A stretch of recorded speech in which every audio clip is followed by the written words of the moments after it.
All right, friends, are we seeing issues here in the Pittsburgh, Pennsylvania area at our stores? Absolutely. We are seeing a lot of shortages popping up, a lot of issues with items that we haven't seen issues with for a while. There's some surprises along the way for sure. So without further ado, let's jump right into what we're seeing in the pictures. Welcome to the Poplar Report. Let's get going. So we start over here at Aldi, and the milk was looking pretty lonely. That 2% milk all by itself. Now they had whole milk here, but not really much 2%. That was definitely a surprise. We're hearing some spotty outages on dairy out there for a lot of you folks. Eggnog seems to be a hit or miss here and there. But the mayo for Berman's mayo, that is the store brand. That had a big gap right here. There was some other kind up there that the whipped kind that had a little more option there too. Let me know if you're seeing any issues with mayo out there. With eggs having problems out there, we may be seeing more issues with mayo. We saw that before with the egg shortage and egg crisis before. We saw things that had a lot of eggs in them starting to have issues as well. Some of the cream cheese has been having issues here as well. We have one little box of Happy Farms up at the top there. Cream cheese, that's their generic. No chata cheese, or I don't know how to pronounce that. The other kind of cream cheese. They did start stocking some Philadelphia here, apparently because they don't have enough cream cheese to go around. So that is interesting to see that. We also have their meat section here. They haven't been having a lot of the same stuff as they used to. They got rid of their corned beef hash. They have this name brand one here now, but they don't have their generic corned beef hash. They've made a lot of changes. The canned meat, canned hams have gone away. I haven't seen those things in ages. The luncheon meat and everything's just going up in price too.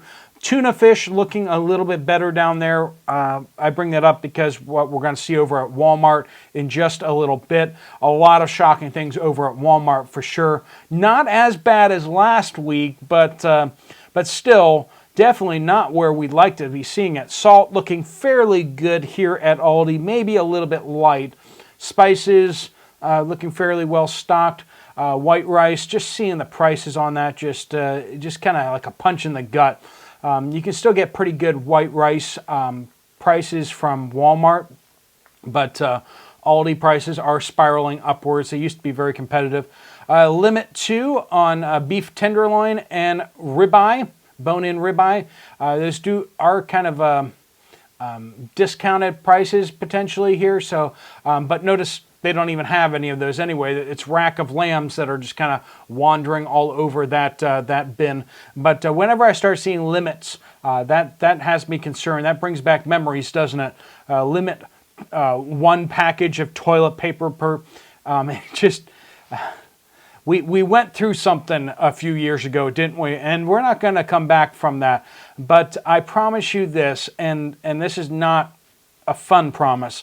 I promise you that things are going to get way worse in the future than what we've experienced these last couple of years. It's going to get way worse than what it did. It could have gotten a lot worse, but we kind of lucked out on a number of things. But frozen potatoes, definitely seeing a lot less on the shelf. Some of you guys have been talking about that. I hadn't seen that here in Pittsburgh up until now. And then suddenly, boom, it's like somebody flipped the switch and we're suddenly having frozen potato issues. Tea, they just not stocking the tea bags anymore for a number of different varieties, number of different brands, particularly the cheap brands, GV brand.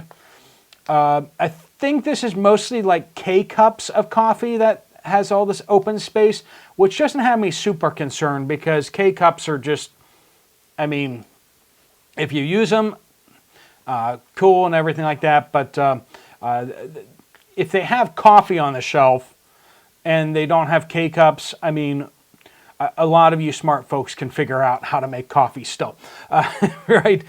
We'll all survive, right? But if coffee goes away, we may not survive. But coffee creamers, some of the specialty ones looking kind of thin, especially the GV ones again, the discounted ones. Maxwell House looking pretty thin. Notice how that's one layer down the bottom shelf there.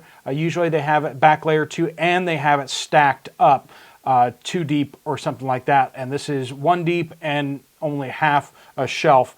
So that's lower than usual, but then you look at that second shelf and there's plenty there for now.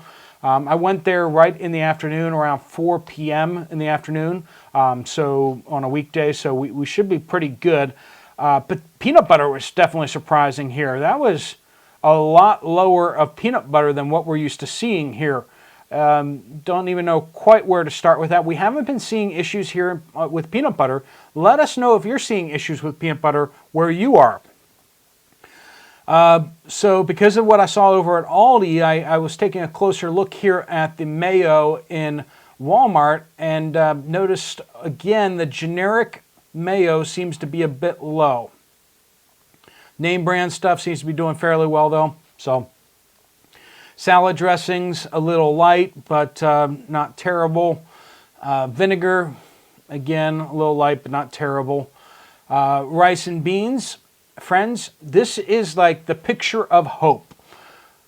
As long as there's pinto beans in the 20-pound bags for a reasonable price and 20-pound bags of rice at Aldi, at Walmart, you can get stocked up.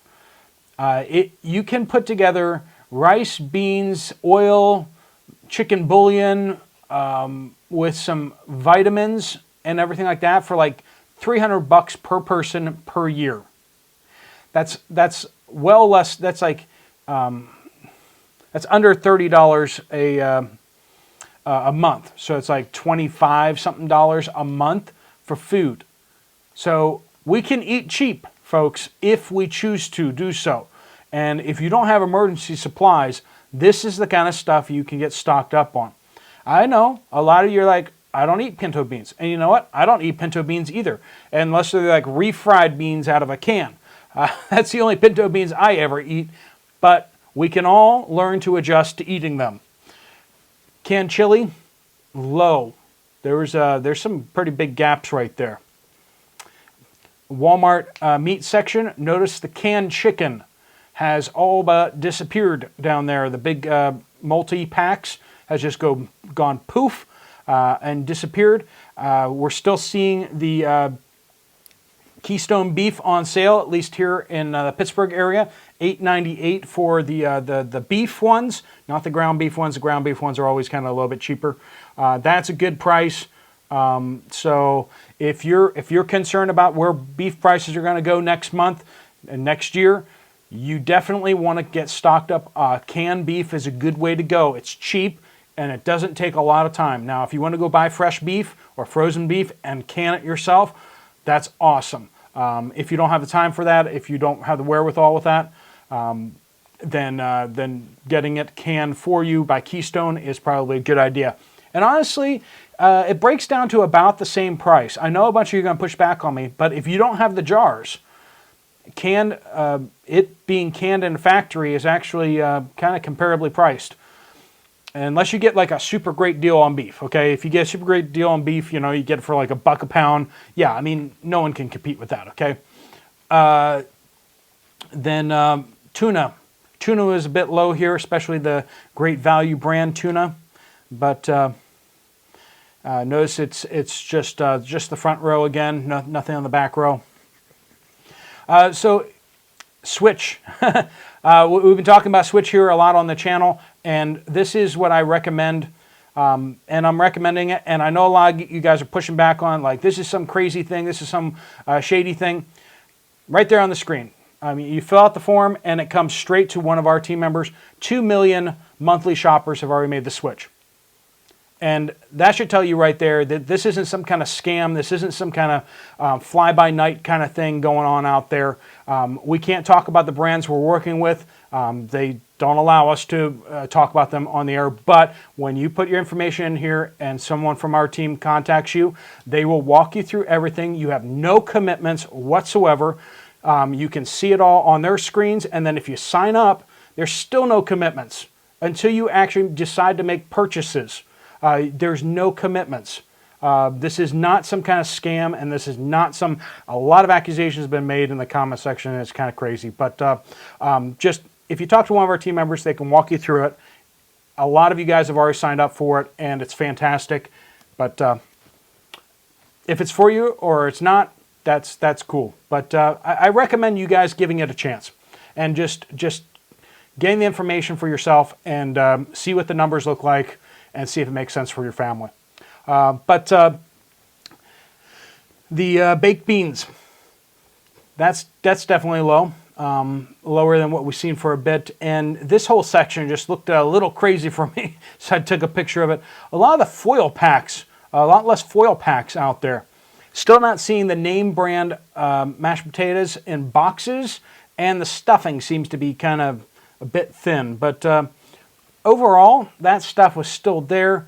Okay, I couldn't see the back row there. I just saw the front row, people kind of digging into the yams. It's holiday season, so that kind of makes sense. But they do seem to have some yams back there. Canned vegetables. People are buying up a lot of canned vegetables here. That's a lot lower stock than what we're used to seeing. I mean, when you're talking about canned corn and canned green beans, it doesn't get any more basic than that. And that's usually stacked up to the ceiling, but about halfway now. And the prior week, it was really hard hit. So that's why it's even more important to kind of keep an eye on that. Mac and cheese, a lot of empty shelf space there too, kind of showing some problems. And then canned soup. A lot of varieties kind of wiped out, you know, weird varieties like canned tomato soup and chicken noodle. So now pasta, last week when I went, it was wiped out completely. And so this looks a lot better. There are some options here for spaghetti. There's some options here for a number of these different ones, but certain varieties are still out for generic, and some of these varieties were about to go out. One of the best well-stocked ones, of course, once again, is the elbows, because they're always on the shelf. You'll never run out of macaroni until you're out completely of everything else. Egg noodles also having some issues there too.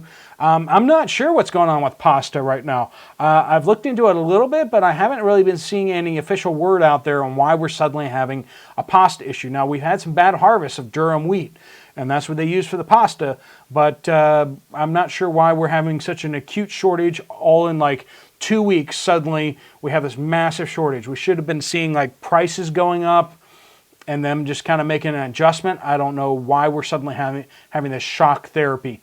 Olive oil, of course, we've said about how that's going to be having an issue going forward. But this is a lot less than what we've seen in prior weeks. So once again, be very careful with your olive oil. Make sure you understand the ingredients. Check your ingredients to make sure you're getting what you think you're getting, right? Because you don't always get what you think you're getting. That's just kind of a better view there. A bunch of the imported stuff is starting to drop off. And I think that is, it should be a warning of what is to come. Cooking oil in general, looking pretty picked over. That's about as low as we've seen in recent months. Salt coming back, iodized salt coming back, which is good to see, but the plain salt, generic plain salt, is down a good bit, so you might have to buy some name brand salt or something. We've been keeping an eye on water. There's one pallet of bottled waters missing over there on the far right of your screen. Also, just the jugs of water, low, especially distilled, it seems like. So if you need that kind of stuff to keep your medical equipment functioning and that kind of thing, be paying attention to that. Not sure, once again, why we're having sudden issues with water, spring water, distilled water. Not sure. Egg issues out there, but then of course it's the baking season, so kind of makes sense that we're seeing some issues with the cookie dough and all that kind of stuff out there. Definitely some issues going on with sour cream. You look at that top shelf up there, just empty. That's not the way it usually is, and some of these ricotta cheese and cottage cheeses and stuff like that having some issues. Butter a little low, but then it's baking season again, so I'm not sure what to make of that. Half and half, a little bit low, and whipping cream, heavy whipping cream, having some spots there. That's the heavy whipping cream right there, the smaller boxes. Is that just because people are making stuff out of it suddenly? Or is there some kind of supply issue? I don't know. Coffee creamers, a bit low. Nothing we haven't seen, not too recently, but chocolate milk, they're having trouble stocking that still. Please do keep us letting us know what you guys are seeing out there. Remember to send in an update. Just use the word update on any comment on this channel. It gets it to the right place. And give us some sort of geographical location if you can. But other milk, 2% looked really bad over at Aldi. Doesn't look nearly as bad over here at Walmart, so that's at least a little bit of relief. They can't keep these jugs of, I guess it's tea and iced tea and sweet tea and all that kind of stuff. They can't keep that stocked. I don't know if maybe they just don't want to keep it stocked. Maybe it's not profitable enough for them to do that. I don't know.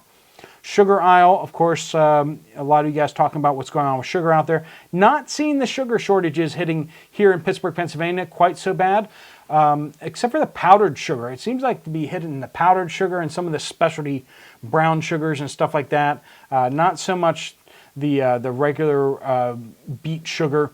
But flour, definitely low on flour, but it is cookie baking season, so maybe that's just what it is. But usually Walmart is pretty on top of those things. You'd think that they'd have enough flour to go around, knowing that this is cookie baking season. So ketchup low.